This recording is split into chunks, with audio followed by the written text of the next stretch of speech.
السماء جلالا فأزيد أسراب الغيوم جمالا. بسم الله الرحمن الرحيم. الحمد لله والصلاة والسلام على رسول الله وعلى آله وأصحابه أجمعين. د دې دواړو قسمونو حمزه څه حکم ده؟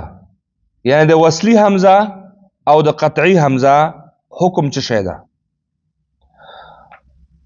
حکم د دواړو دا ده چې حمزه قطعی خو وصل او ابتدا دواړو حالاتو کې ثابت وي. قطعی ده کنه، وصل او ابتدا سمانا، یعنی که چېرته ته د همدې حمزه نه شروع کوې نو دې ته خو ابتدا ویلی کېږي. یو ځای کې ته ودرېدلې، شروع ستا بېرته چې نه ده د حمزې نه ده. او یا وصل چې بل ځای نه شروع ده، دا حمزه د په کلمې په منځ کې راځي، نو دا حمزه نه په وصل کې حذف کېږي او نه په ابتدا کې حذف کېږي، په دواړو حالاتو کې ویلی کېږي. دا به کومه حمزه وي؟ قطعی حمزه به وي. دا حکم ده. حکم د حمزه قطعی دا ده چې نه په وصل کې حذف کېږي او نه په ابتدا کې، بلکې په دواړو حالاتو کې ثابت وي او تلفظ ورباندې کېږي او ویلی کېږي. او وصل د ما بعد سره د یو ځای لوستلو په صورت کې هم حذف کېږي وصلی حمزه. ما قبل سره یو ځای ویلو په صورت کې څه کېږي؟ حذف کېږي. دې دپاره وان کانو تاسو وګورئ دلته وان چې دی دا حمزه قطعی ده، هغه که د کلمې په منځ کې ده څنګه ده؟ ثابت ده کنه. واذ حمزه چیرته ده؟ منځ کې ده، خو ثابته ده. واذا مروا، واذا کې حمزه منځ کې ده او ثابته ده.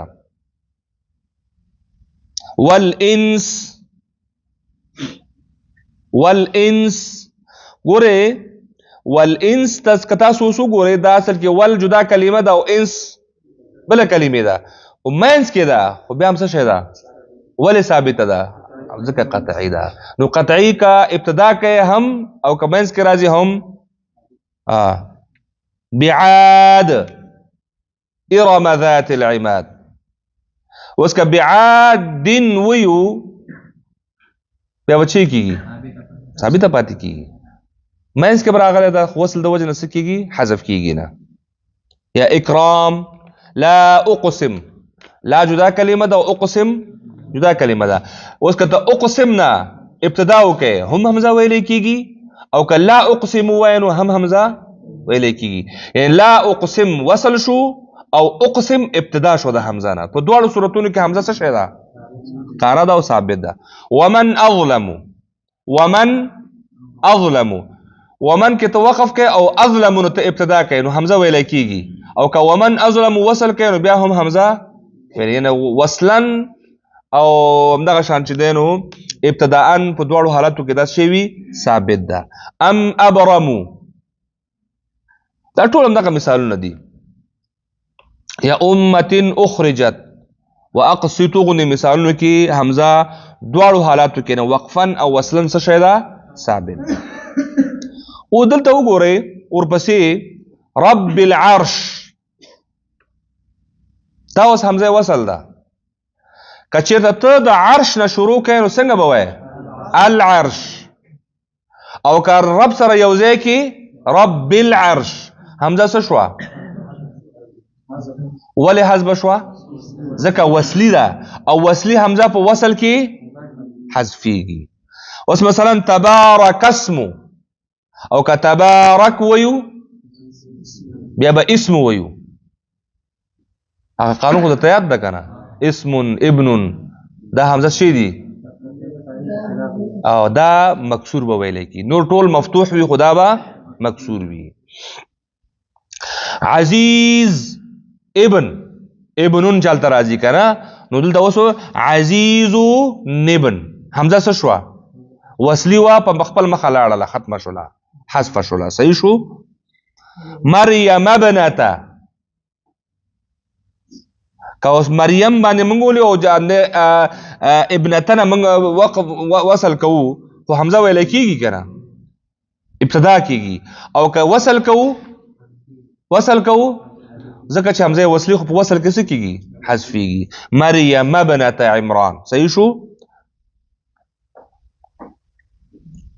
ابوک امرأ سوء چې راځي ابوک او کا دلته ابتدا کوو نو څنګه به وایو امرأ او کا وصل کوو حمزه څه شوه حذف شوه قالت امرأة العزيز قالت امرأة العزيز حمزه شته کنه او کله وصل وکړو قالت امرأة العزيز سره د حمزه څه کیږي حذف کیږي د وصل د وجه ده عند الله اثنا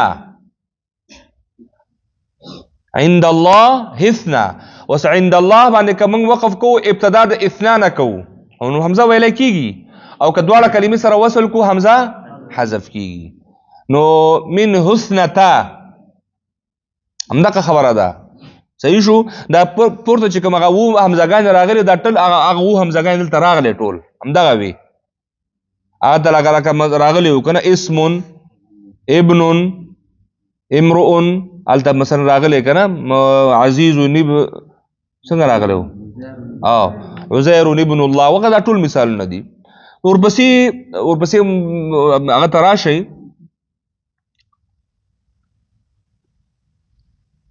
ها نفورا استكبارا نفور استكبارا او که وصل كونه حمزه سکیږي حذف کیږي قالوا قالوا اقتلوا اذا السماء انفطرت کله اذا السماء باندې وقف وشي يبقى انفطرت صحیح شو وز انفطرت ولی انفطرت نو ویو یا انفطرت نو ویو آفرین جو کدا فعلیه دی کنه مونږ چې فعل بچا ته قتل کیږي دریم حرف ته ک دریم حرف مضمومی نو دته وزما ورکول کیږي او ک دریم حرف مضموم نوی مفتوح او مکسور وی په دواړو صورتونو کې با کسره ورکول کیږي ګوره د مضموم په شکل کې زما ورکل کا او قتلوا چال تراغه او قتلوا کې وسوله مونږ پیش ورک ځکه دریم حرف پیش لري نو حمزه ته هم پیش ورکو او که پیش نه درلوده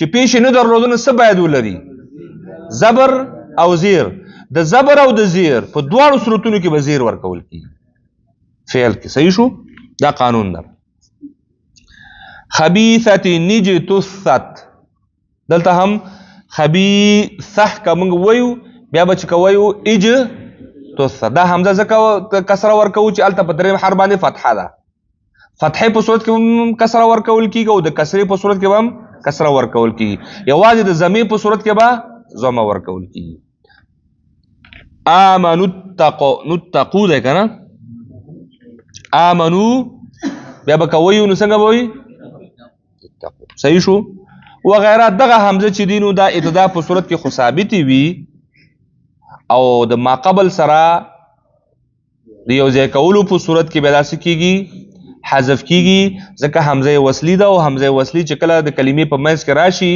نو بیا واسه کیږي نو حذف کیږي دا د حمزه احکام شو قطعی حمزه وقفا او وصلا په دواړو حالاتو کې ثابت وصلی حمزه لا چې دا د وصل په حالت کې څه کیږي غورځيږي دا لنډم دومره زده کې خلاص نور هغه ابواب ته مو ورننه وځي چې هغه د کارغه قصه موږ تاسو نه جوړ نه شي چې هغه درنه بیا کارغه قصه خو ته یاد ده کنه وای دا کارغه وای هغه چې زه د زرکونه مزل کول غواړم چې زرکو ډېر په نخرو ګرځي د خلک ساتي کنه څوک چې ساتي هغه ته معلومي وای د زرکونه مزل شروع کو نو هغه خپل امتنه ير شو د زرک زدنه ک نو وس ټوپونه وای کارغه وس مزل نشي کولای په خو باندې ټوپونه وای موږ دغه کارغه نه جوړ نشي نو هغه څه چې یاد دي هغه یاد کړي نو ابواب کې مور نه وځي چې خیر سره کله د مدارس ته مخه وکوله او باید هم دا کار وشي او تاسو بیا دا وګورئ تجوید په قواعد اکثر په صرف او نحو کې دا ټول عملي کیږي ځکه دا ګرامر ده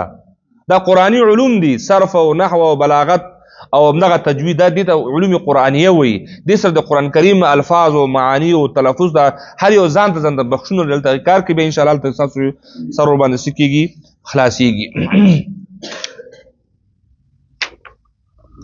دا بل وایو بس دا ها دا لږ هغه د تفصیل دا ځکه چې دوه حمزاګانو یو ځای کېدل چې کوم ځای کې یو ځای شوی ده او کوم ځای کې څنګه ویل کېږي دا به انشاءالله بیا هلته خبره وکړو ښه صحیح ده بس ده په همدې ځای باندې وصلى الله تعالى على خير خلقه محمد وعلى آله وأصحابه أجمعين برحمتك يا أرحم الراحمين